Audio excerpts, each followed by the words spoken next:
이슈 또 이슈 정순영 기자와 함께합니다. 그리스와 국제채권단 사이의 협상이 파국을 맞으면서 그리스의 디폴트가 우려되고 있죠. 네, 그렇습니다. 네. 이 IMF에 갚아야 할 돈이 엄청난데도 불구하고 거의 갚지 못할 것이다 라는 전망이 우세한데요. 네. 과거 우리나라도 IMF를 한 차례 겪어왔기 때문에 네. 남일 같지는 않습니다.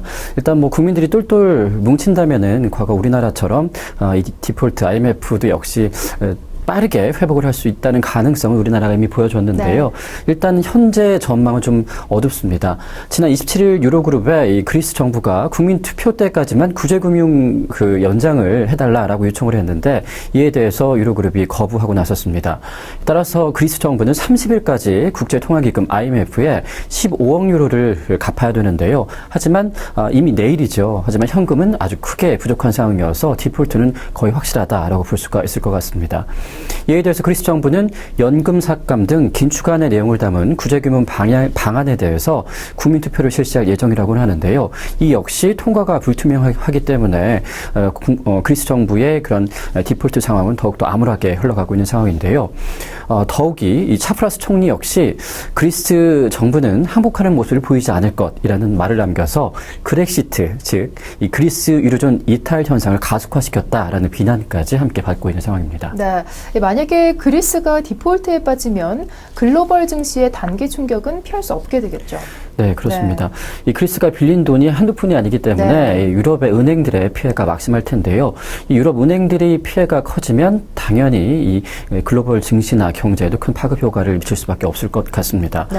일단 그리스가 디폴트에 빠지면 독일과 프랑스 등 유럽의 은행들이 떼이는 돈을 총 합하면 1,600억 유로 정도 된다고 합니다. 우리나라 돈으로 따지면 200조 원에 이르는 아주 어마어마한 돈인데요.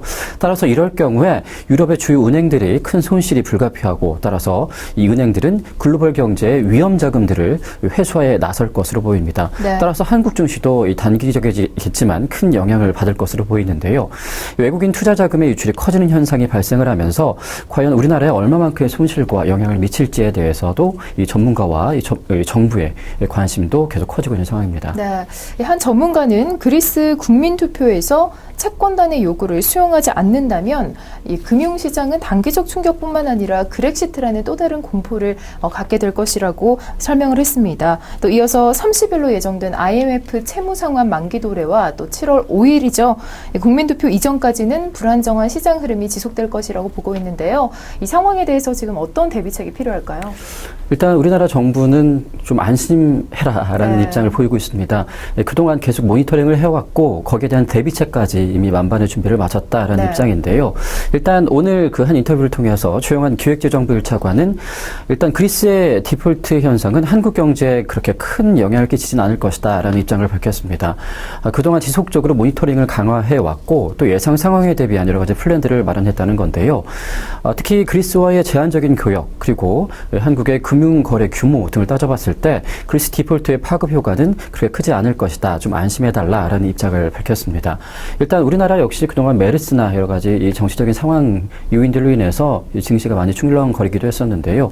일단 그리스 국민들이 얼마나 참 이번 IMF 사태를 잘 슬기롭게 이겨나가느냐에 따라서 그리스는 물론이고 우리나라와 전 세계 그 글로벌 경제에도 조금 더 긍정적인 영향을 미치는 것은 자명한 사실일 텐데요. 네. 모쪼록 슬기로운 좋은 결과가 있기를 한번 기다려보겠습니다. 네, 현재까지 상황을 볼 때 우리 금융시장에 영향이 없다고 볼 수가 없겠습니다.